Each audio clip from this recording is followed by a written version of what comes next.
How to use that shit, bro. I'll leave it blank, like just our mouths moving. Yeah. And just nothing. Fuck it. Just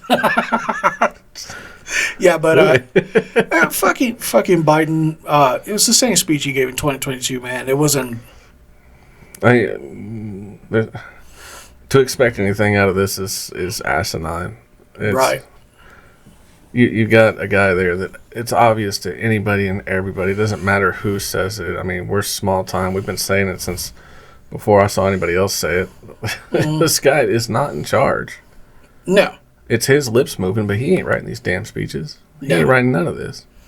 He's being hopped up on whatever drugs they can get him on to get him fucking moving and talking, and that's it. And they're throwing a speech in front of him. Perform, bitch. That's it. Yeah. He's not a president. He's a fucking puppet to whoever's pulling the strings. Yeah, he said a lot of crazy stuff last night. I mean, he there was a couple of things that he said that were kind of like, okay, I get that. Like, he talked about the credit card interests and trying to put a cap on that. He talked about medication prices. Mm-hmm. Those things, he said a couple of things. I'm not going to sit here and tell you that he didn't say a couple of things I can't get behind. There was always a couple. There are things that have been said but ignored for years. But yeah, exactly. That's the thing. Like, this is the same song and dance from, like, Sings Forever. So. Yeah, and keep saying, like, I caught the short bit of it. Like, I didn't watch much of it, but I caught the short bit of it. I'm going to cap diabetic medication at $35. Yeah, he said that 2 years ago. He said the same thing 2 years ago, and Trump said it a year before that. Year before that, yeah. So it's... Well, he did say he was going to cure cancer. Did he? Yes. Nice. Yes. He said, you vote for me, pretty much. You vote for me, you can cure cancer. Oh. Like, okay. Yes, dude, I tell you. I mean, dude, so, like, super pandering. He was like, I'm gonna save the entire planet, You think he'd focus on Alzheimer's first? I mean, that's a little bit more pressing. Yeah, it's a little bit more pressing, I think, I don't think, he may not remember. Yeah. Yeah, I mean, this fucking guy, man. I mean, he said all kinds of crazy shit. It's, I mean, they're gonna put humanitarian troops in Gaza. Humanitarian or humanitarian? It's always like that because a foothold's a foothold. Yeah. You know what I mean? Where was the one? I think Taiwan. They're permanently stationing special ops in Taiwan. You hear about that? Well, they're everywhere. There's over 180 freaking bases. I don't doubt that, but I mean now it's a news headline. Oh, okay. Well, no. They're permanently stationing special ops, and I don't know which special ops. SEALs or Green Berets. Probably Green Berets. Somebody. I mean, we got partner agreements with everybody. It's just kind of like Taiwan was asking China the other day to kind of stop freaking playing fuck with the damn. Green Berets permanently deployed to Taiwan. Yeah, they're doing training. They're training them boys up. So. Yeah, there's gonna be a lot of red hair, freaking Taiwanese kids. Yep. Yeah, but it's like Iraq. Remember the ginger kids we found in Iraq? The ginger Iraqis are like, wait a minute, it's fucking British motherfuckers. We saw ginger Afghans as well. Really? So we're like, oh yeah, Soviets. So I've never been to Afghanistan. So Soviets. So we're like, oh, look at that. That's the first thing we said too. We saw them ginger kids in the middle of Iraq. It's like, oh yeah, the Brits held this area for like a long time. Yeah. Yeah, it was slinging dick around the planet. Yep, they had hoes, but it's crazy, man. So he talked incessantly about other nonsense. He pointed his finger at everybody. He blamed everybody but himself. Did a little freaking back patting on it. Patted his back on a couple things. Oh, yeah. They're not true. He said that. So if you look, one of the big ones that just kind of. I think the biggest problem is that politicians nowadays talk to us like we don't have Google. You said that numerous times on here. Yeah. I say it over and over again, and that's the main thing behind this podcast, is to get you guys to kind of like, not to pick one side or the other, but just to kind of get up and go, oh, was this guy doing legit? Was these guys saying legit? Let me dig a little further and do your own research. Just kind of inspire you to get up and say and look around, because both sides are they got their own level of crappiness to it. But I mean, that's why they're politicians. But this cat, he goes, okay, well, inflation's at a 3%, the lowest it's ever been, and blah blah blah. And I'm like, yeah, but that's not how inflation works, stupid. So it was up. When you only calculate it month by month. It was up 9%. That 9% didn't disappear. That 9% is still there. It just didn't go up by 2% or 1%, went up by 3%. So by this month's calculation, the inflation is up 3%. It's not down to 3%, because otherwise you would be able to buy a fucking house for $12,000. Mm. So, come on, man. Like, it's his speech last night was geared towards the uninformed people that just watch MSNBC, CBS, and freaking PBS and CNN. That's what it was geared for. Mm-hmm. It was aimed right at those people. Those people they don't have the time and come from an era where news were somewhat trustworthy. Yeah. That's the base. That's who he's targeting.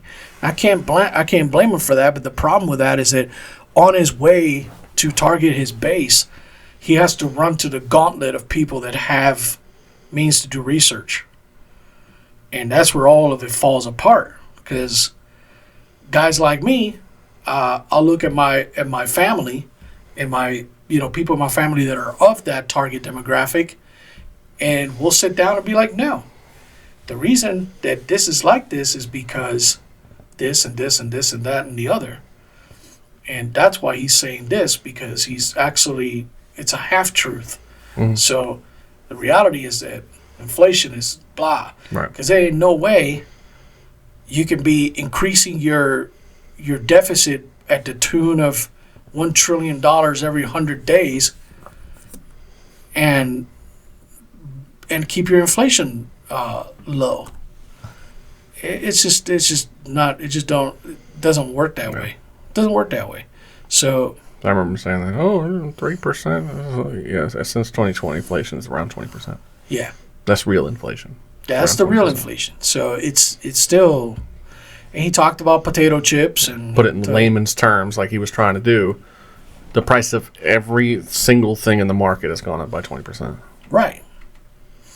He talked about potato chips, and he talked about the all the other stuff. He talked about the chip factories that are the technology stuff that we're starting up, the gigafactories that are popping up in the United States to a couple of them here in Texas. Take away the basically start producing our own freaking microchips and whatnot, which is the only protection that Taiwan has. Is that economic blanket where it would kind of bind us to Taiwan, but I mean, why protect Taiwan? Those aren't white people, so you know. The guy's a racist, man. Yeah, well, that dude's a racist, bro. I think the entire party is, bro, over blatantly racist. Yeah, I mean, you talk about genocides here and genocides there. I was like, dude, the government of Myanmar displaced over 1.2 million people in like a matter of months. Darfur's they're like reaching record numbers of deaths. Ain't nobody doing anything about South Sudan. They're not even covering it. They're not covering it in the news. They're not talking about it. UN ain't doing shit about it. Nobody doing anything. It's just like, well, I mean, but we talk about Ukrainians, and we can't let the Azov battalion freaking fall by the wayside. Let's send another $62 billion freaking aid package disguised as a border fucking protection bill. Which he kept alluding to that, which is driving me crazy because I'm like, dude, you have the authority to close the border. You don't need a bill to do it. It's like, and it's evident. Not only that, but it's been announced already that the federal government has been flying freaking illegal immigrants all over the United States, and that's been a thing. Like, so they've been running a human trafficking freaking smuggling operation, and not only that, there was a point in time where they were flying people directly into the U.S. from the outside to reduce the number of crossings at the border. Yeah, I read that article too. That's ridiculous. It's like, let's reduce the number of crossings at the border by just piloting them in. By just flying them in. So I mean, it worked. So look at it this way. I think Elon Musk actually made a statement about that, and he had a good point. That fuck what anybody thinks about Elon. I just found a meme on Twitter that caught me by surprise. I'll show you.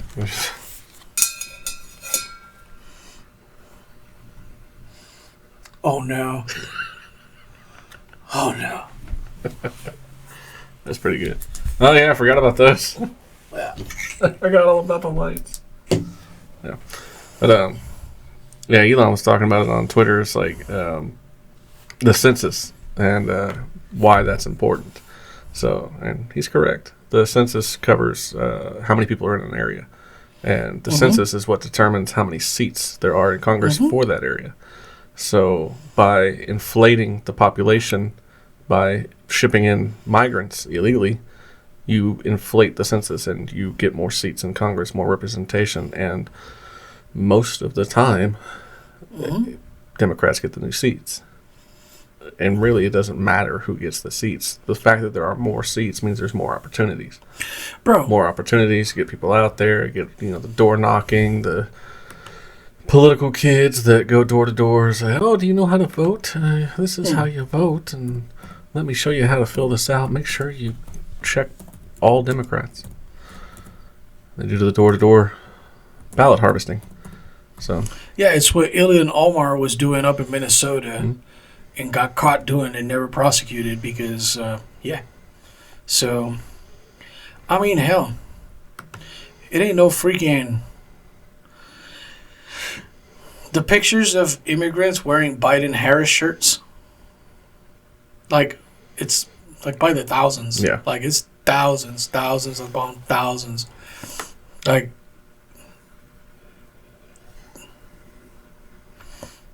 and somebody asked him, was like, "Why are you wearing that shirt?" I said, "So they'll let me in." And the shirt literally says, "Biden let us in." Yep. I mean, dude, I'm all for somebody migrating somewhere to get away from a shitty situation, man. That's what our country was based on. But there are legal ways to do that. Give me a week. Give me you're tired. It's there's a legal way of doing it. I think the legal immigration apparatus needs to be reworked to be a little bit more efficient.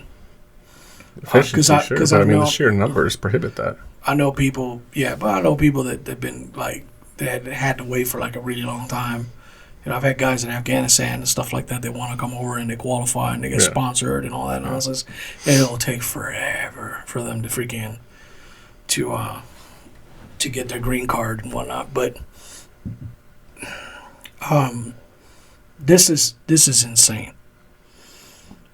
There's like 3-point-something million people per month crossing illegally. Those are the ones that we got. Those are the encounters, contacted crossings. Those are the contacted crossings. So he said that they're trying to reduce the procedure to get people processed for deportation, out of all things, from 10 years to 6 months or whatever, to deter people from coming over, because if they know they're going to be turned around in 6 months, they probably won't come over. I'm like, dude, what are you talking about?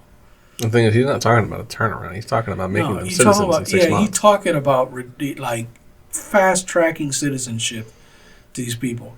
I'm like, the problem is that so they're out of Mexicans, man. It's like it's no longer Mexicans crossing that border anymore. It's a lot of these people are crossing from some pretty gnarly countries. Yeah.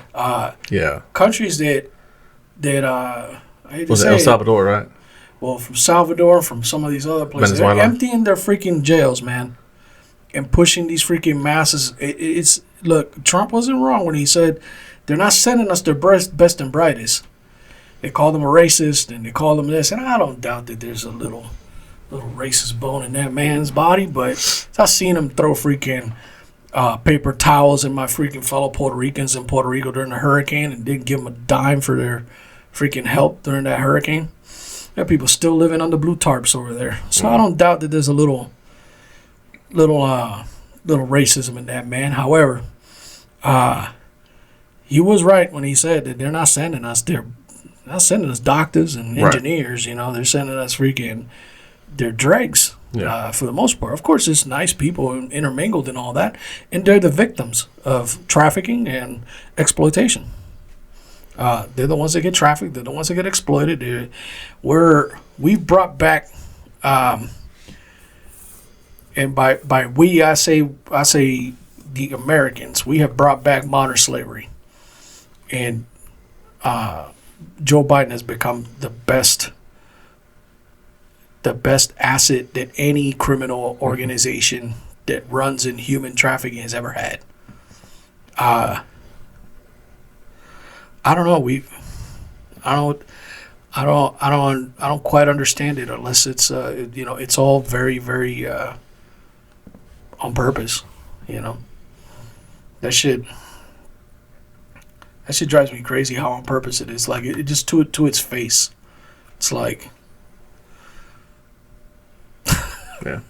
Texans fucking blocking the border and they're like, oh, cut the fences, dude. Why? Like, why? Encounters at Eagle Pass went down, like... A lot. Over 60%. That was insane. Like, it went... Texas National Guard, state troopers, and other agencies that are working side by side with Texas government. Yeah, and believe it or not, Border Patrol. Yeah, Border Patrol. Border Patrol agents are still working there. Still helping. Then 25 other states that sent...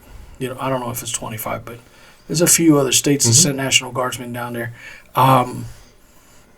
Their efforts has dropped, done a considerable decrease to illegal immigration into the state of Texas. They're now shifting towards Arizona, and any weak points. And that's what they're going to do. They're going to keep probing the perimeter until they find a weak spot, and that's what it could be the new crossing point. Yeah. The thing is that if states don't get on board with this, the further coyotes got to go, the more it's going to cost people. And if it would cost you freaking $8,000 to come from Mexico to Eagle Pass, if now you got to go to Arizona, that's no longer. There ain't no way in hell that's going to be $8,000. Right. The gas prices alone, just to get you up there, is going to increase that by at least a few hundred, if not freaking another $1,000. You know, and that's just being conservative. But it's that speech was pitiful, man. He didn't say anything new. I mean, he got heckled a lot. I'm not. You disappointed in Biden? Did you expect more from him? No, I'm not. I'm not surprised, man. I'm not surprised. I mean, he's an agent of evil. He's not a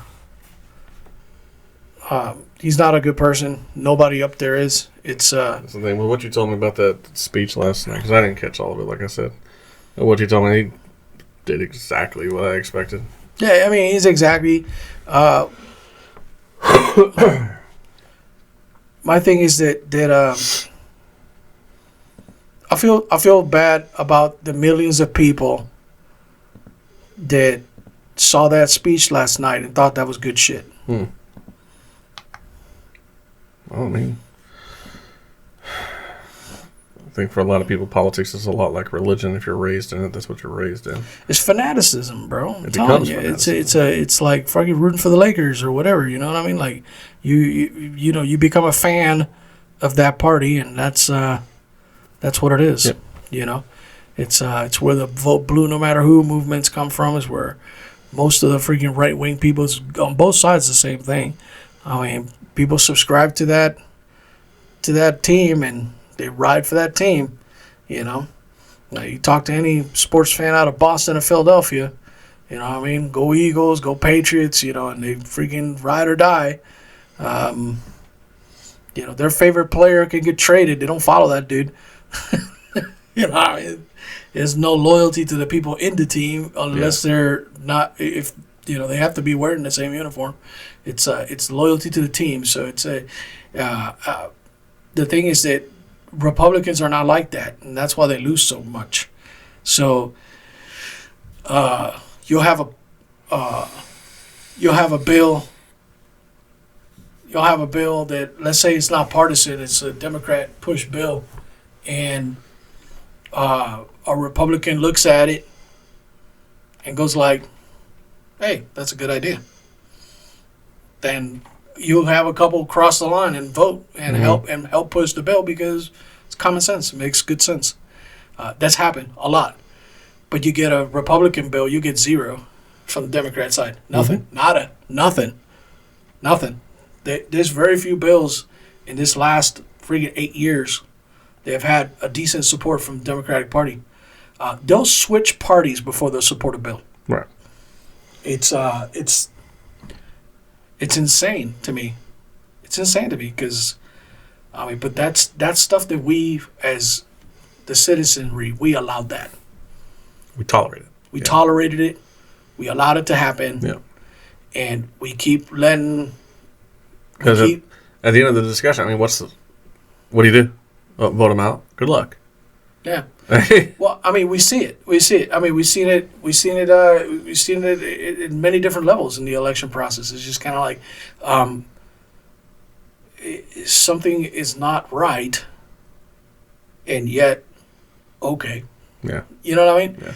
And the thing about those bills, like when you get no partisan support, no bipartisan support, I mean, the bills nowadays, there are very, very few that have a single purpose. Like they have a title. Yeah. The title sounds good. Title sounds like something that people might need or want or something. But that's not what's in the bill. That's like maybe 10% of the bill. Right. The other 90% is bullshit and funding for crap that people don't want funded. And the Republicans are like dead set against funding that shit. But the Democrats want it passed because they promised their constituents that they would get it passed. So if it fails, they tout the title. Well, look what they voted against. This beautiful bill that was going to help all these people and blah, blah, blah, blah, blah. And if it passes, hey, this was in that bill and we got it passed. So, I mean, this is the political game 101. Yes. Yeah. Every time there's these, they're referred to as omnibus bills because they have a lot of shit in them. So, I mean, it has nothing to do with the title. The thing is that what's also crazy is that the reform that's needed to streamline the process will never freaking happen. No, not without a complete overturn and change of government. It'll never happen, not without a drastic purge of the government, the political class. You would have to change the style of government. I said purge, like purge. Yeah. Matter of factly, like you would have to get rid of everyone that's there. And I'm not saying getting rid of them like by killing them or nothing like that. I didn't say that. I'm saying by you don't want to say purge, man. You know, well, you can purge a position. You can purge a position. Yeah, you eliminate it. No longer exist. Eradicate. Everything you just said means dead. You just said dead 4 different ways. God damn, man. Come with me. Fucking ride with me for a second, man. Damn.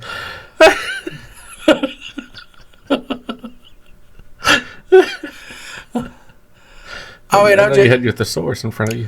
I'm just saying, man, if we were in the Flintlock days, yeah, there'd be It would be a. There'd be a nice little stack somewhere. There'd probably already be like lines of drawn. Yeah. Armies starting to form. Yeah, this was not. Like that. Yeah, if this was the 1700s, 1800s. This would have been. As a matter of fact, we'd be in like month number 9 of this. I don't doubt that. I don't doubt that at all. If this were a long time ago, yeah, there would have been people meeting in bars, starting to form committees, and then form governmental structures, and then raise armies. Yeah. Yeah. But I mean, hell, they're purely for defense. Even they are anticipating this, which is why they were trying to pass a bill that would prevent people from teaching civilians law enforcement and military tactics. Somebody's trying to pass that? Yeah. Basically, a small little infringement in the Second Amendment to hold a regulated militia. So basically, it would make illegal for civilians to do unregulated military training. So yeah, this is for a lot of people. The reason they seek that out, 1 is for family defense, 2 is for a recreational. It's recreational activity. No, but this is something that they were trying to do not too long ago, like maybe a couple months ago. They're trying to pass a bill about that. Yeah, man. No kidding. Yeah, they're trying to prevent freaking these tactical schools from freaking teaching modern tactics to people. It just basically it's just to prevent the organization of militias and stuff like that. That's the big aim, right. Because there is no other purpose to Why that. Would you do that? Yeah. Why would you do that? Because if people wouldn't have the need to organize as a militia, then you know what I mean. But they're even trying to do that, so it's crazy. Hell, there's crazy legislation in so many different states, man. It's starting to pass freaking assault weapon bans here and there, and whatever. Let's see the vote in Chicago. This is silly and a little bit off topic, but it goes along the same lines of like passing ridiculously stupid shit. So they voted in Chicago to call for a ceasefire in Gaza. Yeah, what the fuck? That's what I'm saying, dude. It's such a pointless gesture. Yeah, it's virtue signaling. You know what I mean? Like, it's just, yeah. But like the other day, I mean, but you look in contrast. I think it was in Mumbai or something like that. There was a big demonstration of Arabs in solidarity with Palestine. And they did a demonstration in the middle of the streets where they did call for prayer and whatever. Mm-hmm. But they were blocking roadways. And they put their prayer mats out there. And the police went out there and beat the fuck out of them. They beat the shit out of everybody that was out there. Just forcefully removed and reopened the road. Oh my, though. Okay, look, man, I worked alongside Indians and Bangladeshis and stuff like that, man. They are nice people, but don't get on their bad side, man. It's like, don't get on their bad side, man. They're not an easy people to freaking fight, man. It's just, I mean, they're feisty little bastards, man. I'm telling you. You can ask the Chinese. They've been freaking trying to duke it out in the mountains of freaking... the mountains of India there by the border for freaking years and getting their asses kicked. So, it's just... the only combat experience, Chinaman. Yeah. Guys that fight the Indians. Yeah. They all got PTSD now. And lose. Yeah, the videos are just all these freaking platoons of freaking Chinese infantrymen coming back crying. Yeah. Come back crying. It's like, yeah, like they took an L in the NBA Finals. Everybody wants to bitch and complain about the old British Empire. Where do you think half these countries learn to fight? Yeah. India is reputable. Yeah. India has a reputable fighting force. Yeah, they're intelligent and they're competent. Yeah. Their country may smell like cow shit, but that's religious shit. They got their military tactics from the Brits. Yeah, but they duke it out, man. I mean, they were warriors before that, but I mean, their modern fighting prowess. Yeah, it's British. I mean, but that was the way of colonization back then. I mean, they brought everybody. Foreign armies brought everybody in the fold. You know what I mean? Mm-hmm. But they had to be warriors. You know what I mean? So, I mean, you look at it any which way you want, but And British do that everywhere. They did it here too. yeah. You think they were fucking up the Indians? No, they made agreements with them. Yeah. They had translators. They made pacts. They made treaties. They had Indian. they they had Native them. American tribesmen in their forces. Yeah, they armed them. Taught them how to fight. So did the French. How to fight. Yeah, the French did the same thing. Spaniards. The French and Indian War came from. The Spaniards gave it a junior college try, but Yeah. I mean, No, Spaniard. No. that didn't quite work out. No, the Spaniards mostly wiped them out. Yeah, they're like, what? What are you saying? No, mátalo.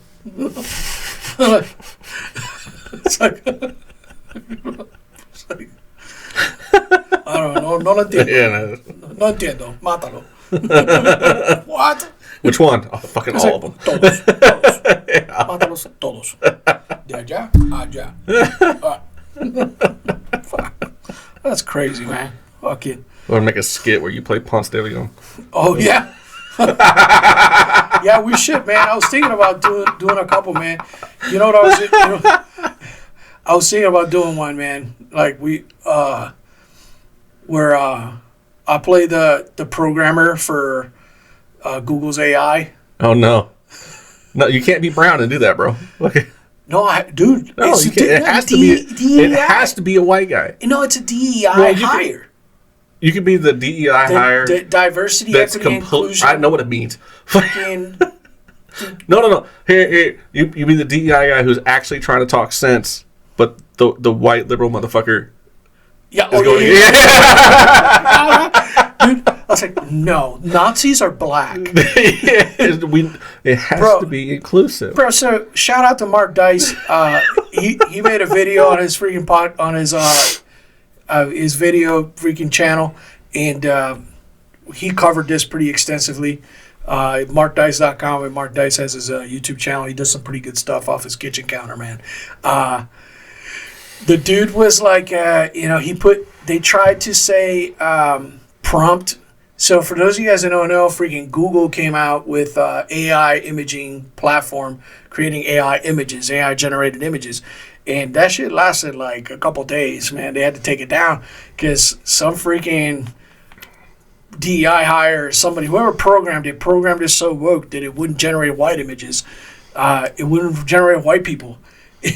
Like you would type, show me a white family, and it would just throw a blurb about how a picture of a white family would be offensive to those non-whites and blah, blah, blah, blah, blah. But then you type the same prompt and ask for a black family, it would show you a black family.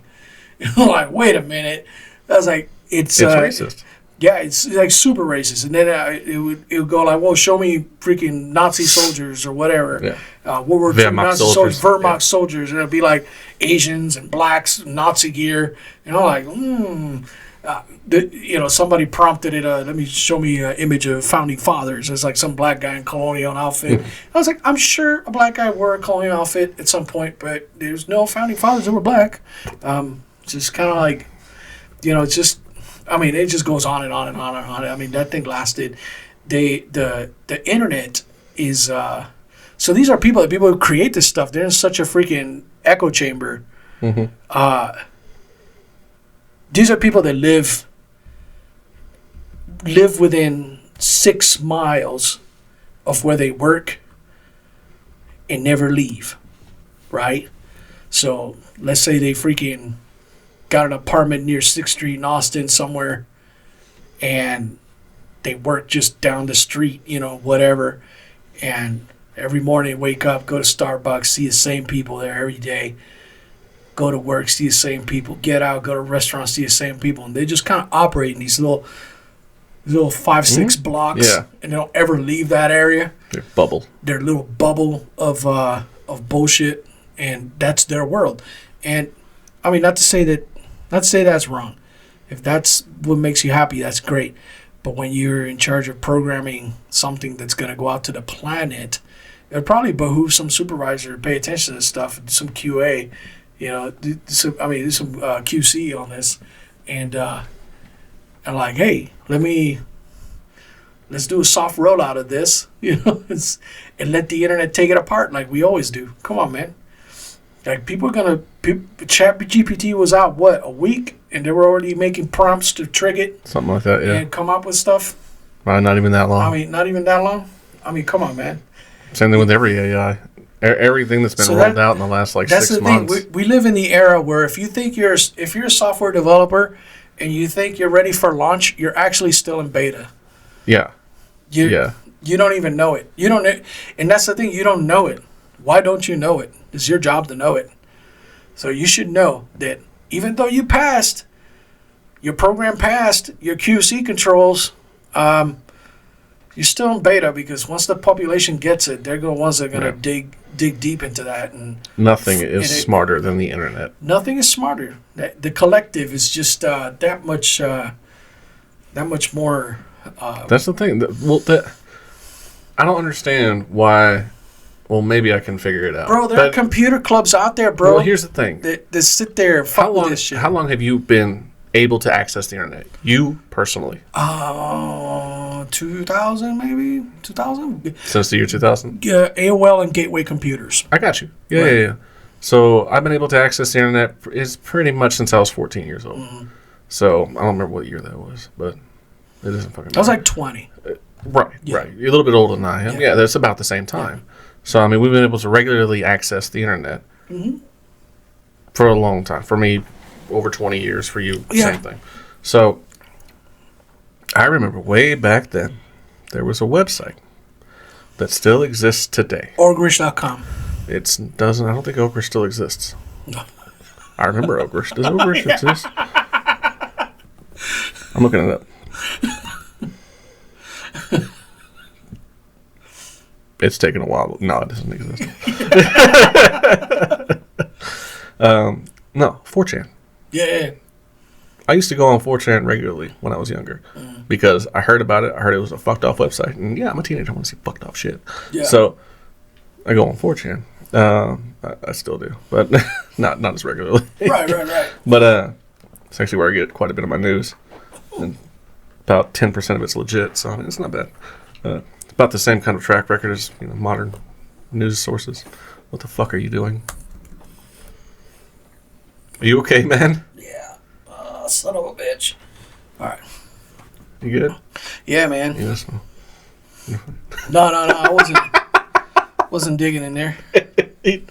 My angle, bro. Nah, I got some fucking. But 4chan has been touting that since its inception. You're not going to beat the accumulation of the internet. You're not going to beat the accumulation of 4chan. And 4chan really isn't that many users today because there's so many other websites that do what 4chan does. Reddit does what 4chan. It's just an image board. That's all it is. Twitter, same thing. Facebook, same thing. 4chan was before all of that. You're not going to beat the combined brain power of the users of 4chan. And look at some of the things that users of 4chan have done. Where does Anonymous come from? Anonymous comes from 4chan users because when you post anonymously. Everybody's name on 4chan is anonymous. It's the word anonymous. That's where it comes from. This heavy ass freaking pulling my damn pants. Draw down on me, son. Pulling my pants sideways. This is my house. But that's where it comes from. And look at some of the other things that 4chan has done as a collective. Like Joe Rogan put it out there pretty well, where Shia LaBeouf put a flag up somewhere, right? And he put a webcam on the flag. I forget what the flag said, but it was some political bullshit. And nobody knew where he put that flag. Only really he knew where he put that flag and the camera. The fuckers on 4chan used the stars that the camera was picking up to figure out where the flag was, and then had people drive around honking until the users heard the honks on the camera and then directed them in closer and closer until they found it. And they took the flag down, put something else up, like a MAGA flag up, got into the camera, and it's like, fuck Shia LaBeouf. Joe Rogan had that on his segment. Those are 4chan users. Yeah. You're not going to beat the collective brain power of the entire internet. these AI developers seem to think that they have everything on lock. Well, it's amazing. But what I told you. They're stuck in this echo chamber. Yeah. Well, they don't leave past a certain circumference of where they work. And when everybody's telling you you're hot shit, you start to believe it. Yeah, but you got a bunch of friends with mutual interests. It's like what I've always said: when two people think exactly alike, one of them is not needed. So yeah. So which is why we work, because we may think along the same lines, but we got differences on a lot of things, and I think you and I on the serious shit. Yeah. Pretty much line up on opinions. Mm-hmm. But on everything else we talk about, we have differences. We have differences, so it's why we are able to bounce things off of each other. But it's these guys are all stuck in the same crew of people that are just like them, and they think just like them. And even if they don't think like them, they won't let them know. Right. So they don't let it be known because they don't want to be excluded from the group. Social dogma, yeah. The social freaking hive mentality takes over, and they're part of the pack and they're part of the team, or however their brain freaking justifies it. And they end up staying in this group, and then those same people go and program a freaking AI platform that'll generate images, and then they're sitting there all proud that they did something, and kudos to them, because I can't program a freaking AI producing platform. Not a chance. But so they roll this thing out and launch it, and it's a shit show. Because fucking 4chan gets a hold of it. Reddit gets a hold of it. Yeah. Fucking Merc, who's just still out there. Fucking all these freaking places get a hold of it, and they freaking chop it to pieces, and they're like, oh, look at this. And then YouTubers, everybody's looking for content. Mm-hmm. Everybody's looking, even if it's just to report on the fact that this rolled out. Mm-hmm. Somebody will do a review on it. Dude, I dare you to type anything that's software related. If there's a freaking anything you can think of, if there's a review on it, I guarantee you there is. Yeah, absolutely. Yeah. We live in a place where at this rate, there's. You carry all of the known world's verified information in the palm of your hand. In the palm of your hand. You want to know how to fix that knock on your car? YouTube. What? I'm hearing either a feedback or an echo every time you talk. Nah. That's probably acoustics with your cup or something. That's weird. Yeah. It is coming out of my cup. Yeah. That's weird. That cup's been here every time we've shot. Yeah. I'm not wearing the headphones. Yeah. Yeah. So, yeah. Different. You see?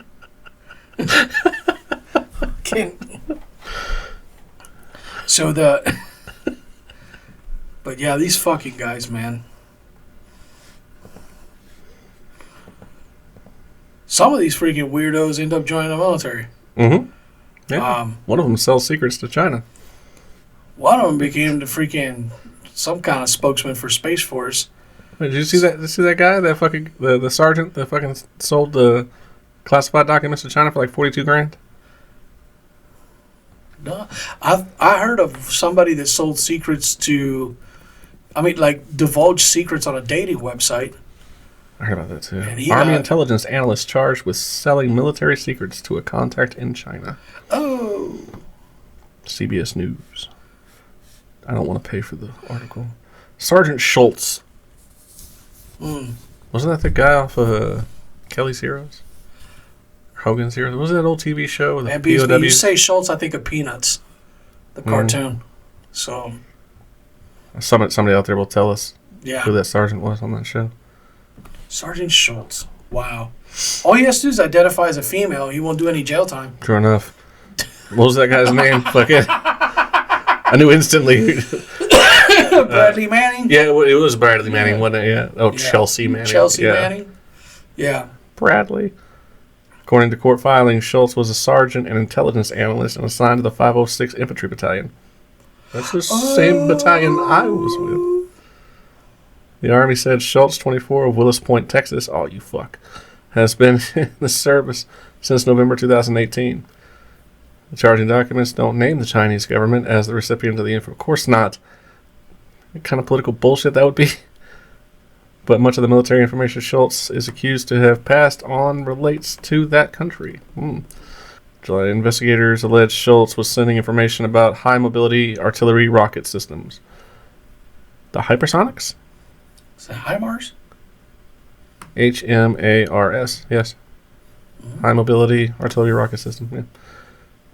The type of system the U.S. has been sending to Ukraine to use against Russia. He is also accused of transmitting sensitive documents about hypersonic equipment and summaries of U.S. military drills. What a piece of shit. He's fucked. They should set him on fire like the other guy did it to himself. The airman. Free Palestine. Have you seen that video? I have not. What? Oh my God, bro. Oh, wait. The charges come days after Massachusetts Air National Guardsman Jack... Did you say Massachusetts? Massachusetts. So many S's. This is how I always say it, Massachusetts. Mass of two shits. Air National Guardsman Jack... I've never known how to say that name. Texeira. Texera? Is that how it is? Texera? Texera. Okay. Texera. I knew a girl in high school. I always used to call her Tex. It's a tiny thing. To illegally posting classified military records. That's the guy, the dating site. Okay. Air National Guardsman Jack Texera. On a gaming platform. In one of the military's most damaging leak campaigns. And probably War Thunder, bro. People do that all the time. People get fucking crazy. That game is badass, man. It is a very, very, very well-made game. So I've been playing the hell out of that game lately, man. The game is outstanding. The graphics on it is outstanding. The play on the vehicles is outstanding. It is. The reason that I deleted the game from my computer is because of the matchmaking. I get into like a pre-World War II German fighter, right? I'm up against like shit from the 60s. They leveled it. Did they? Yes. Because when I was playing it, the matchmaking was horrible. I'd be up against technology that's way beyond. So what you're going to run into at the higher levels would be like if you get into the MiG 15. So I never got into which jets. Is like I could only get up to like. Well, what I'm saying is where you're gonna find non-biplanes. There's gonna be overlap, is what I'm getting at. So there's a slight overlap between the jet era and the prop era, but it's minimal. Same thing with your modern tanks and whatever they leveled the tier system. Okay. Like you can get in a Tiger tank, that's like tier 3. Okay.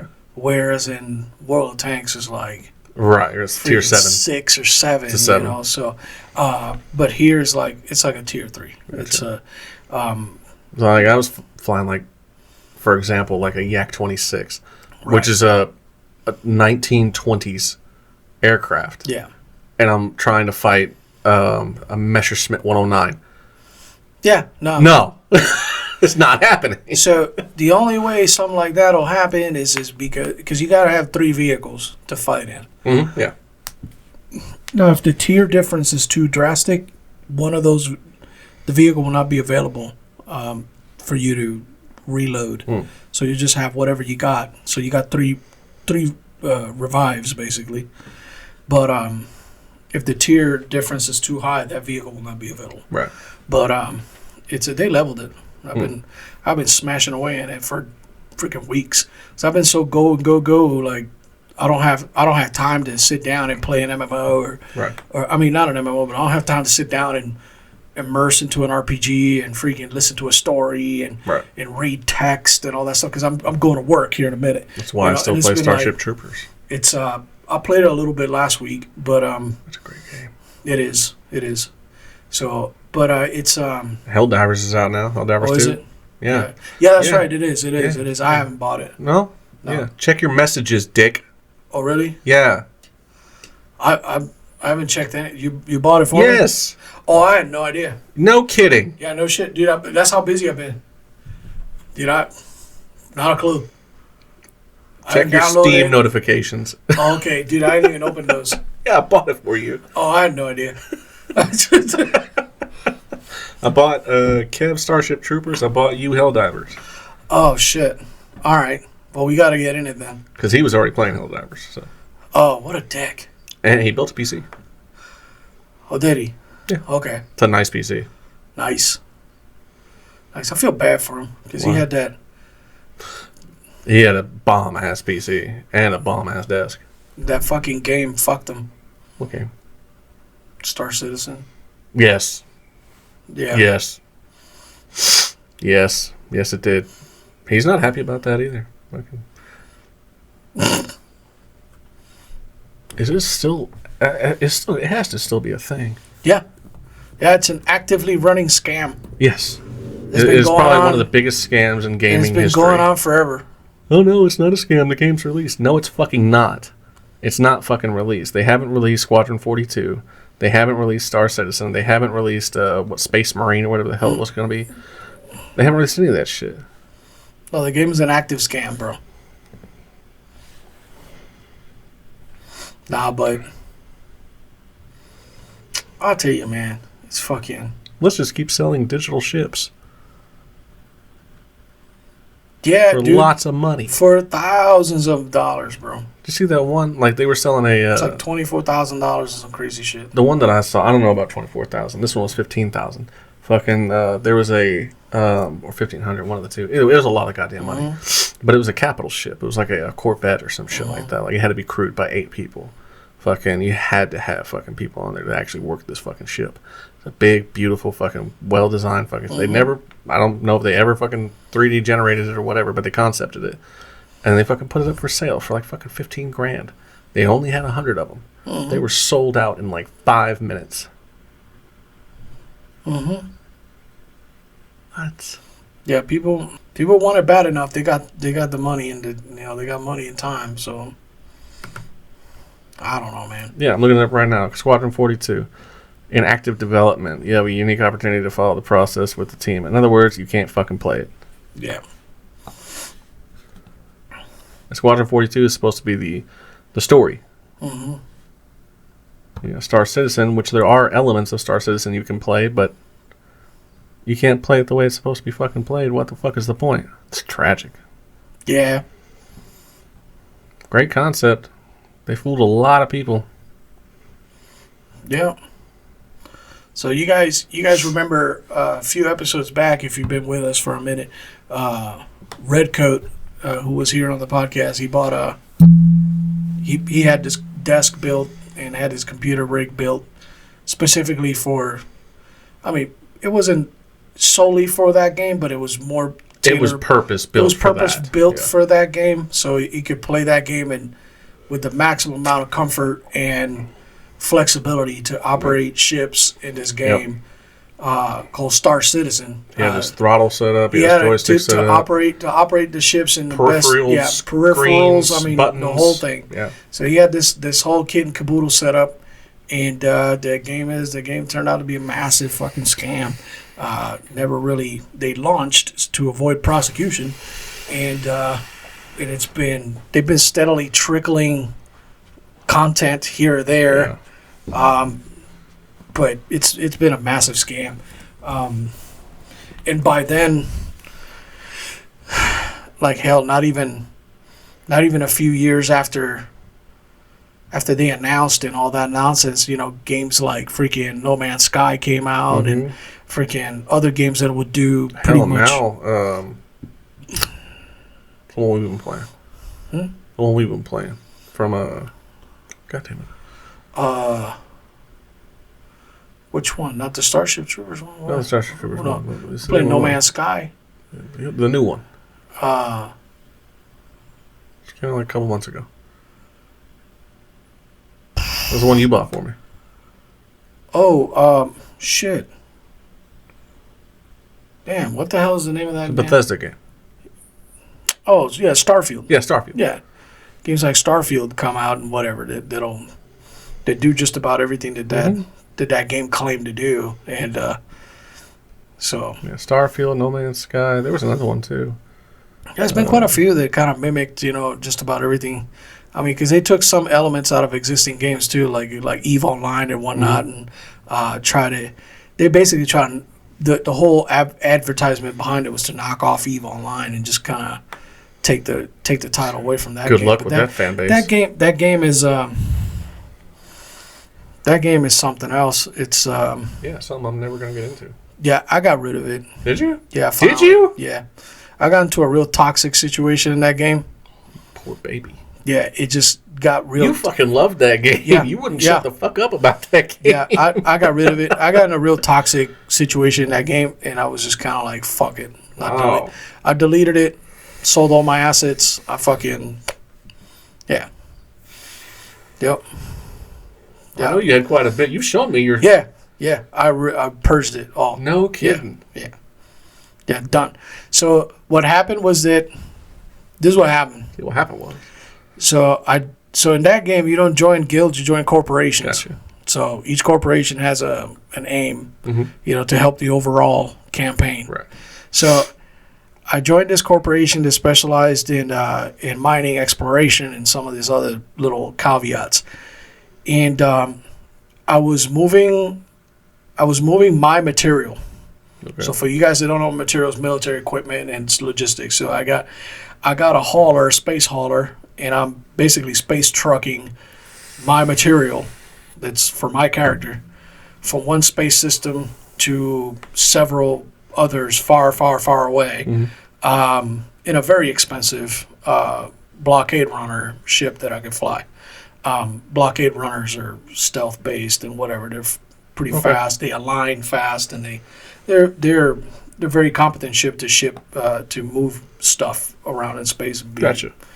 So, a smuggler. A smuggling ship, yeah.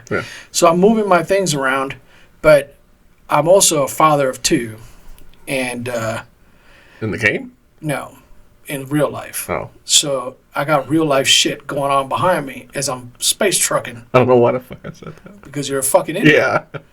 So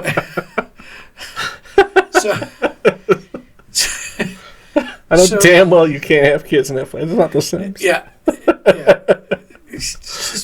Sorry. Just excuses big head, it's mostly water. Okay. But so I was space trucking this thing, but if you guys know me well enough, I love video games, but I will not take care of my kids to play a video game.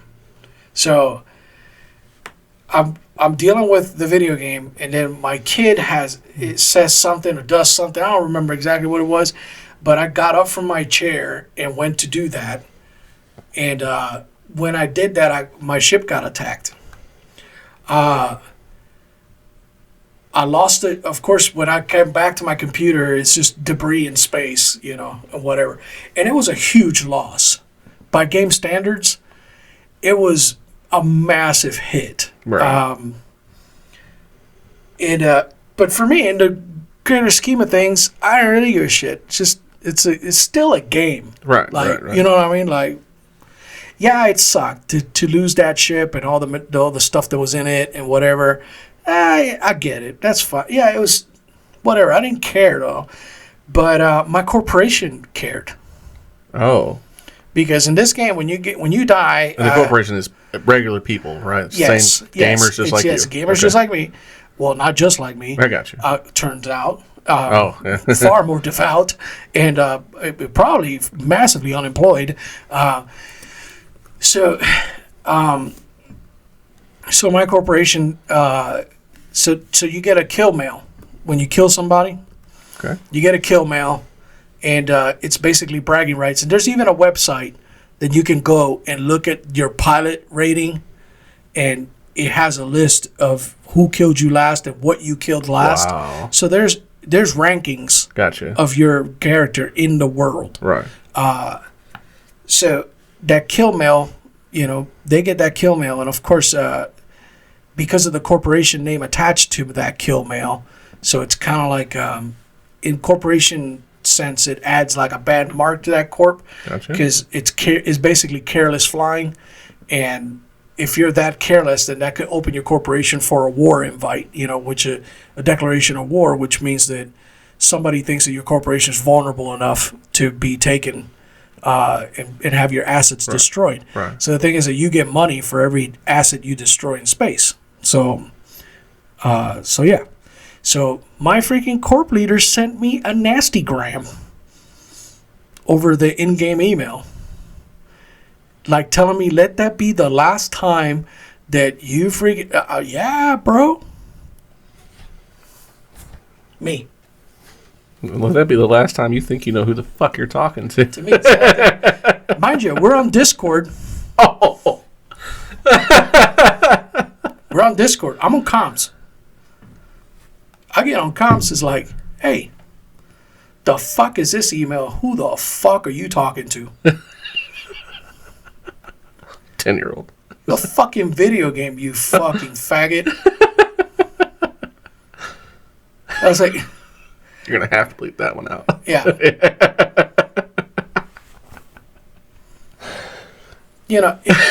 Yeah, I got a nasty gram. Whoa. I don't get nasty grams at work. No. I got a nasty gram from my fake job in this video game, chewing me out for losing X amount of money in merchandise and whatever and equipment. It wasn't theirs, it was mine. Yeah, bro. No. So I was like, I'm done. That afternoon, bro. Actually, I gave it 24 hours. I was like, you know what? I'll let it ride for a minute, see how I feel. The next day, maybe I'll join a different corp, do something else. The next morning, I was like, nah, this is gay as AIDS. I freaking deleted everything. I was like, nah, this game is gay. Everybody in here is gay. This is all gay. All of it's gay. And I freaking delete. Wow, Got rid of all the assets. You know what I did with the money?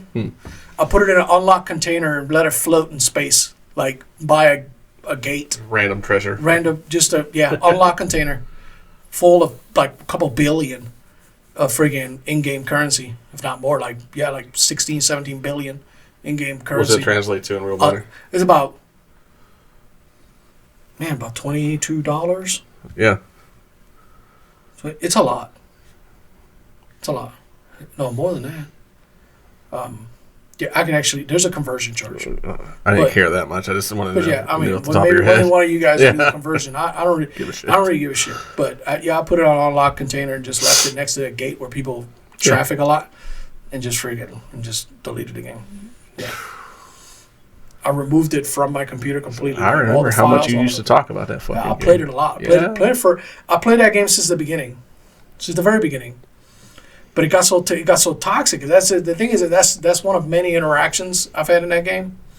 They've gone like, like, bro, why so serious, man? It's just a. I remember when Redcoat used to be into World of Tanks. Right. Yeah. Dude, I used to get nasty messages on World of Tanks. That's what got him off that game. I was like, nah, I'm not putting up with that. Yeah, I remember when it happened because I think he had just gotten the King Tiger, the Tiger 2, and was happy he was progressing in the game. He enjoyed it.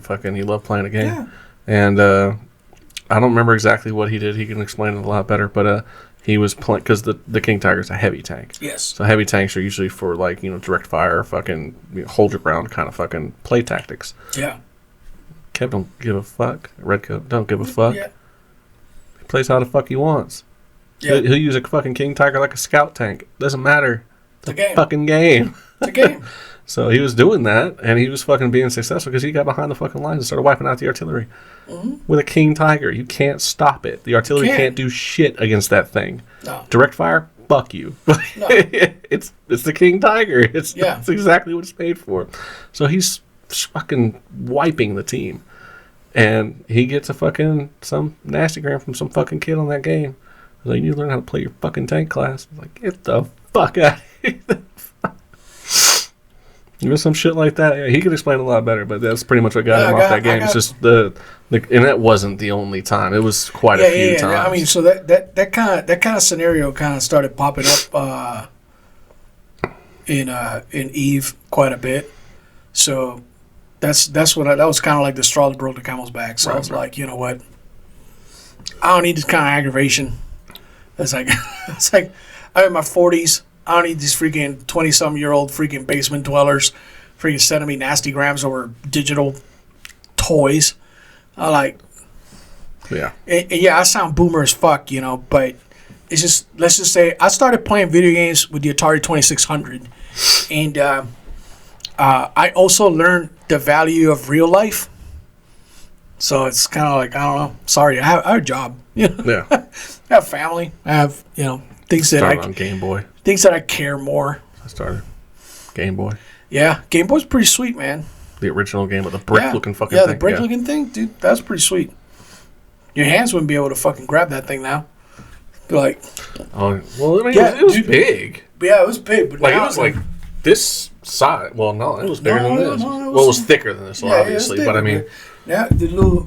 Oh yeah, I got you, bro. Yeah, the buttons. Click, yeah, you'd click, be like, click, fucking snapping my fingers every time. Yeah. Arthritis. Yeah, it's like I held a Nintendo, the first NES controller. Mm. I held one in my hand freaking a few months back. I was like, holy shit. It's a lot smaller than I remember. I was like, oh, yeah, it's a lot smaller. I was like, yeah, well, I was a baby when I was playing this thing, you know what I mean? So, but yeah, it's just crazy, man. The toxicity in that game freaking got me out of it, so I bounced.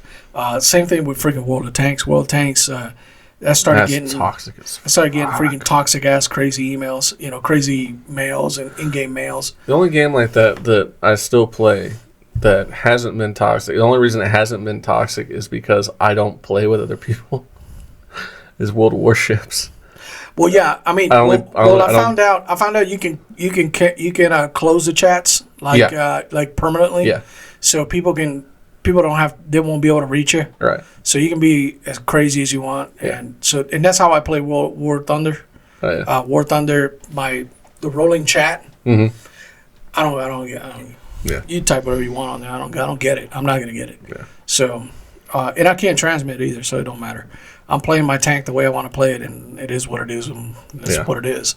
But the thing is that it seems to me that War Thunder is a lot more relaxed, and they have different scenarios. So now they've got a lot of different vehicles nowadays, because War Thunder started with just planes and tanks. So and now they got ships. They got ships. They got helicopters. Mm-hmm. They got helicopters now. Yep. So they have different a shitload of tanks too. Just different game modes. So you got the classic arcade mode that everybody plays. Oh yeah. But you can go into realistic mode and ultra realistic. Ultra realistic mode. You don't see the markers of the opponents in the map. You have to watch and spot them with your eyeball and your binos. You actually have to use your commander's binos to see. So it causes you to move a little bit more methodically instead of rushing an objective. Right. Now you gotta like move, stop, and you gotta use your ears because you can hear their tracks. You can hear the movement. So you gotta be mindful. And it forces you, like real life does, forces you to use proper tactics so you can get squashed. And you're just talking about the tanks. And the aircraft, it's a completely different game. Yeah. So if you do an ultra realistic on the aircraft, if you take a turn too tight, you're going to snap a wing. You black out your pilot. And you black out your pilot. Your pilot blacks out. Pilot blackout also happens on the arcade mode. It just happens a lot. I'm sure it's nerfed a little bit, but it is nerfed. I played the ultra realistic air battle, and I made some move. I had a P-36 American P-36 Charlie, and I freaking made a hard bank left into a dive, and woke up in my garage trying to pick the next plane because that fucker went dark off, and ball of fire. So yeah, but I mean, I've done it a couple times where I've been in like a plane trying to play ultra realistic. That's why I don't play it that much, is because it's too realistic for me. I've never been a pilot. So I'm in a dive trying to get away from somebody, and then trying to like bank out of the dive and then go up and snap. Yeah, I'll tell you, man, it's crazy, man. So it just came out. Francis Ngannou got knocked out by Anthony Joshua. That was crazy. Freaking 1-2 to the face and out. Did you hear freaking Jake Paul challenging Tyson. Yeah, they set a date for it. It's in July. I think July 20th. 20th, yeah. So Jake Paul and Mike Tyson, Iron Mike Tyson, are going to fight. He'll be 58 at the time of the fight. 58 years old. How Yes, old sir. is Jake Paul? He's still in his 20s, right? Yeah, I forget. He's 28. He's like 28 or something, yeah. He's still in his 20s. 27. 27, look at that. He just turned 27 in January. Free young buck. Against Mike Tyson. Right. All right, so there's no me imagining Mike losing that fight. So I can't imagine it. So and Mike's not one to throw a fight. And I'll interrupt you like 3 times. Sorry, but no, it's fine. Mike's not one to throw a fight. He's not gonna. Neither of them are gonna throw that fight. So here's the thing. The athletic commission is not gonna. It's not gonna commission a 58-year-old to fight 27-year-old. Does it matter? Yeah. So they gotta classify it as an exhibition. Okay. It's the only way that works. Doesn't they classify Mike's last fight as an exhibition? They're all classified as exhibitions. Yeah. So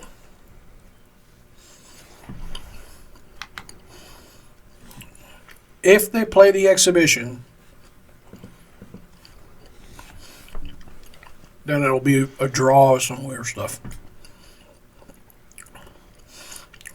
If Jake Paul shows up to fight, Jake Paul beat the fuck out of Mike Tyson. I'll tell you why.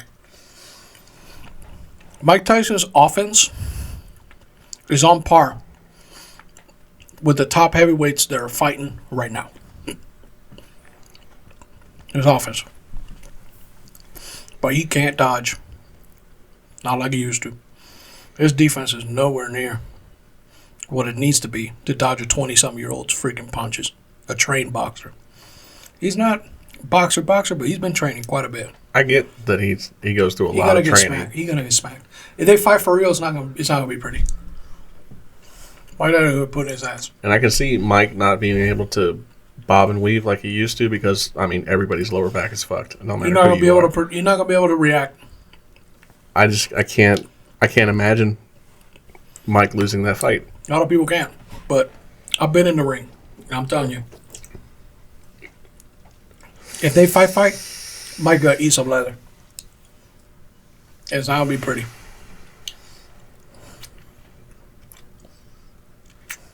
That's fucking sad truth.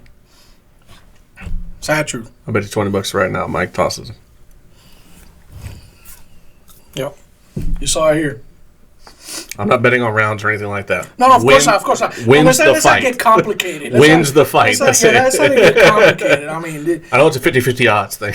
Shit. Let's not get complicated here. It's just, they're not trying to. He goes down by TKO in the second round. Place a bet in semantics. Yeah. No. Mike wins the fight. I'll bet $20 Mike wins the fight. Yeah. If they show up to fight, not a chance. It's a huge lose-lose for Paul. Well, not really, because Paul's about the money. Yeah. Now, from day one, it's never been a secret. Clearly, he has no shame. Right, because he fights people that are way outside of his age and what a normal fight promoter would actually put together. Yeah. So he's over here. Who's he going to challenge next? A fucking baby? Maybe a lady on a wheelchair? Hold on. I got the answer for this. Who's he going to challenge next? Out here, there's a fucking ex-NBA player that died at 101 years of age. He'd challenge him. It's just like, who's he going to challenge next? It's fucking crazy. He challenges, he's not looking for real challenges here. He's looking to make a payday. A lot of people will say that he doesn't need the money, but I'm like, fuck you, bro. He doesn't need the money. That's ridiculous. No rich guy ever said that. Oh, I got plenty of money. No thanks to the 20 some odd $million. Right. You know what I mean? No thank you. Thanks for no thanks. I don't need the extra 20 million. Come on, bro. So yeah, it's crazy, man. Yeah, he's there for money. He's gonna make his money, and so is Mike. Another thing is that Mike had to agree to that, and if anybody's a boxing expert, it's him. Yeah. So he should know that he's gonna take an ass whooping if Jake Paul decides to uncork. It's Mike just can't. He's not gonna be able to. Like, to us, it's super impressive how a 50-plus-year-old guy can move that quick and be that athletic, and that's us, non-professional athletes. It's super impressive. If you were to fight that guy now, it'd be a problem, a major problem. But stepping into a ring with a guy that's gonna have months of training, he's got decades of tape. True. Your style is identical since the early 80s. Ain't nothing new about you. And you've lost 8 times. Like, you got massive library. Well, their entire data, school's based on the way he fought. Data. Yeah, you have massive data banks on how to beat this dude. You tailor make a plan. You got enough time to choreograph your first couple rounds, at least a little bit. Of course, there's always, everybody got a plan. Yeah. They get punched in the mouth. Mike Tyson actually said that, so that's his quote. So, but it's but you got enough data to choreograph a pretty decent offense against that guy. So they decide to actually throw down. It's not gonna be pretty.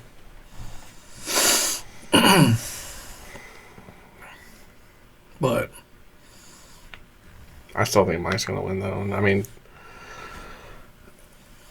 how many boxers have actually matched the capability that Tyson had? I mean, Tyson has over 53 fights, some shit like that. Yeah, 8 of them apparently. So, no, I mean, like, technique and power. I mean, yeah, but I mean, if you're looking at the raw ability, yeah, I think the closest that I've seen would have been a Tommy Morrison. Maybe I'd say Tommy Morrison is kind of like so the stats you could look at the capabilities like on a graph, like power and speed. Right. So Tyson was kind of like a little bit faster than what he was stronger. Tommy Morrison probably hit harder than Tyson, but he moved a lot slower. You got guys like David Tua, who hit a hell of a lot harder than Tyson probably, or right around the same area, but it was still a little slower. You had guys in their prime that kind of, it's just that peekaboo fighting style is hard to replicate. Through history, there's been just so many boxers that are comparable to what Mike's ability was. The problem with Mike is that he was incredibly fast on his feet. His footwork it still is. His footwork's phenomenal. It's just that he's 58. Yeah. So when I boxed, I got hit a lot, not because I was slow, but because I overthought things. Like, I would see a punch coming, and I'd be like, I can go this way, and I can go that way, or I can go, and bow, fuck. You know what I mean? Like I would see punches coming a mile away. Like I would be able to pick up on that punch the moment the shoulder twitched. Like, I wouldn't look at you in your face. I look right here. I try to keep my eyes right there, right in the center of your chest. The moment I saw a move or something, a real experienced boxer, the shoulder usually it's coming. By the time you see the shoulder, you're about to get hit. Right. a lot of the punches generate from the hips. So you pay attention to footwork. So you're kind of like looking at the chest and almost down a little bit. The head is inconsequential because once you locate that, you know where the head's going to be instinctually. So it don't matter. But you try to pick up on that body language and react to that move. And try not to bite on a feint either. So, but I would think about it way too much. And I'd be like sitting there like, oh, pow, fuck. And I was like, oh, here comes the right. I was like, okay, I can do like son of a bitch. I got the shit beat out of me. But the thing is that I don't think he can see punches coming at him like a young guy will. Right. It's his reaction time is going to be off because of pure age. His brain may say left. 1001, 1002, 1003, left. Pow, fuck. Put your hand up. 1001, 1002, fuck, pop, boom. Fuck, it's already there, you know. It's 20s, man. Even if he doesn't hit him super hard, he's going to be way faster. Yeah. So, but the thing is that if Jake Paul lets that man get in a groove for even 1 second, he'll wear him out in a round. I say, Mike Tyson's offense, I classify it comparable to the top heavyweights that are fighting right now. But his defense is what will keep him out of the championship realm because he'll never win a title at 58. Not with that defense. There ain't no way. He's too slow now. His reaction time's too slow. Foot-wise, you'll see him move. He's very spry. But shit, that dude's fast. But it's that quick twitch reaction, that fucking counter reaction, because the peekaboo style relies a lot on those reflexes. Be able to move, shift hips, counter, and I don't think he got that anymore. And you're looking at a guy hitting static pads too. Yeah. Looking at a dude that's standing there, because the pad work is stamina workout and technique, and just trying to build that muscle memory and that repetitive motion. Right. When you see this, you do this. When you see that, you do that, and then you're reacting to that. So hopefully it translates into the ring. But I mean, you're seeing a static guy hit pad, static target. Right. How tall is Jake Paul? I don't know, man. Well, Mike Tyson's 5'10". Yeah, Mike Tyson's 5'10", 5'11" in shoes. It's 6'1".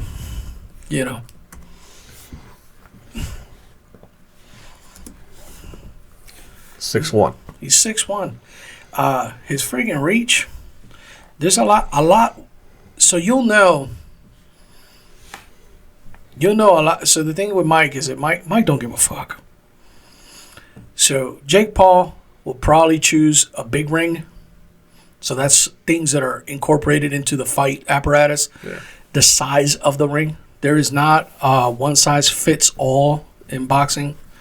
There is a size limit, but you'll see some fights like they'll demand a smaller ring or whatever because they know they're fighting a guy that likes to run. Right. If you like to run, you want a smaller ring so you can cut off the corners and keep them corralled. If you got a guy but that's the A side that negotiates a lot of that. In this case, Jake Paul's the A side. This is his production. This is his freaking thing. So he probably, when you see the fight, you see the size of that ring. You know it's all built to give him an advantage. Give him the advantages. The size of the gloves. He ain't gonna let Mike Tyson freaking get on some 14-ounce gloves or some gloves that are not them enormous pillows. He ain't gonna let Mike Tyson wear them things. He gonna wear them heavy, big pillows in his hands. He wants as much cushion between that man's freaking fist and his face. You'll see all that. You'll know the difference. You know the difference between the big gloves and the other gloves. I know you. If you've seen enough boxing through the years, where you'd be like, "Man, they look like Mickey Mouse." Yeah. You know what I mean? Like they close their fists and like, "Damn, those fucking hands are enormous." Nah, it's the glove size because that guy's afraid of that dude's punching power, and he's trying to mitigate that in the negotiation. So like, well, I'll give you an additional X amount of money on your purse if you freaking let me freaking use this size glove. Okay, I'll take the extra 20K, or okay, I'll take the extra $1 million. Right. Or yeah, I'll take the cut off concessions, whatever the fuck. You know what I mean? Right. It's not made for Mike Tyson to win. Gotcha. I guarantee you that. So I don't know how that's gonna pan out, but it's still pretty fucking silly. I don't like it. But hey, Mike Tyson, grown man. Yeah. Make his own decisions. If he gets his ass kicked, that's on him. But if he fucking Jake Paul better get a fucking protection detail if he fucking hurts that man. A lot of people love Mike. That's true. A lot of people love Mike. He's had a huge fan following longer than that motherfucker's been alive. A lot of people love Iron Mike, especially after his resurgence and how he became the man that he became today. Settling all his old freaking scores and straightening out his life and becoming the person that he's become. Yeah, a lot of people love that man. So if he beats the fucking fuck out of that guy or he hurts him in any kind of way, he better get a protection detail. He gonna need it. Somebody would come out the woodwork and put something on him. Yeah. It's crazy. Oh, did you hear about the shifting gears into probably some of our last topic here before we call it a day? Because the batteries are running low. Yeah. Did you see that Israelis found a new way to kill Palestinians? No. Yeah. Is it new or new to them? Well, I mean, it's new to the Palestinians. They got killed with aid packages. Aid? Yeah, a heavy drop. Aid packages on fucking refugees. Parachute failed. Oh, my God. Killed 5 people. Oh, 5? Yeah. That's value for money right there, boy.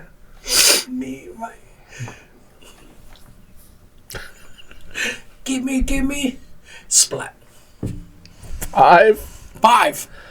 That's one pallet to kill 5 fucking people. How close are you bitches standing? That's a hell of a drop, man. There are bomber pilots that can't hit like that. They ain't a fucking building they can take cover anywhere in that place. Yeah. Oh, yeah. They're all living outside. The whole place been raised. The whole place been fucking just... Yeah. Yeah, they're living outside. Yeah. 5 people. 5 people died. Parachute failed and an aid package dropped by air into Gaza on Friday. Eyewitnesses and Hamas-run health ministry report. There's a picture of the package falling with a cigarette roll parachute. So basically a parachute that didn't fully inflate, and it's kind of like a cigar, like that. It's falling out of the sky. Yeah. Yep. Jordanian state TV quoted a source. I guess denying that Jordan was involved at all. CBS reported it happened around 11:30. Airdrop of aid with the Royal Jordanian Air Force, and but they're denying that it was their aircraft. It was a C-17 cargo plane.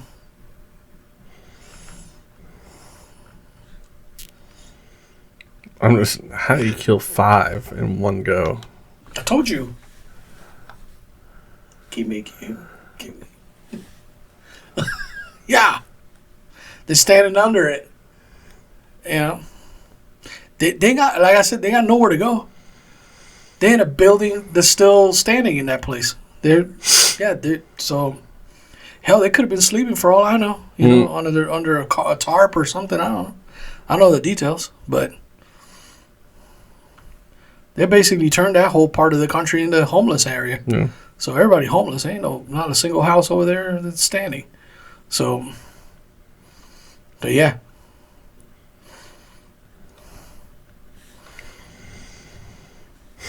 Plus, when you got like over 300,000 people kind of bunched up in an area too, it's kind of hard to, I don't know. Hard to miss them. I suppose.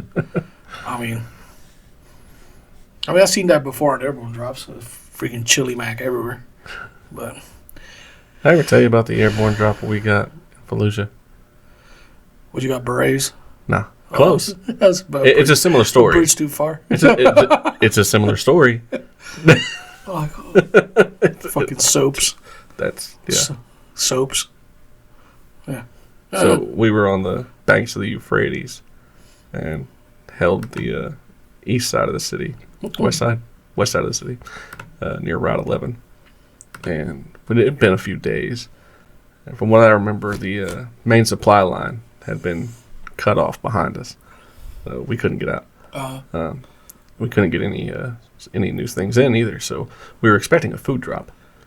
And this cargo aircraft came by, flew low, and dropped its shit out. We buttoned up our hatches.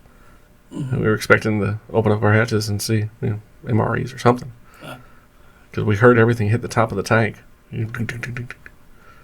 Onto the damn hatches. Individually wrapped bars of soap. Like, Yes. what the fuck? Perfect. Go U.S. mail. We got plenty of baby wipes, you sons of bitches. Some food. Yeah. And all the chickens had to die. Yeah. All of the chickens. We had an entire platoon to feed. Yeah. Yeah, that's my airdrop story. That was before I saw A Bridge Too Far, but yeah. All right. Well, Yeah, that one's pretty much damn near dead. Yeah, that's pretty much all we got this week. Tune in for next week. We'll try to get a little bit more into the news. It's just that there ain't too much to talk about. Biden's a liar. Everybody surrounds him as a liar. It's all political theater. None of that bullshit matters. Research. Don't forget. Freaking get out and freaking pay attention to these things. But yeah, don't play you online. Waste of fucking time. Don't get sucked into bullshit games. Yeah, don't get sucked into a stupid game. Pay attention. I'll see you guys freaking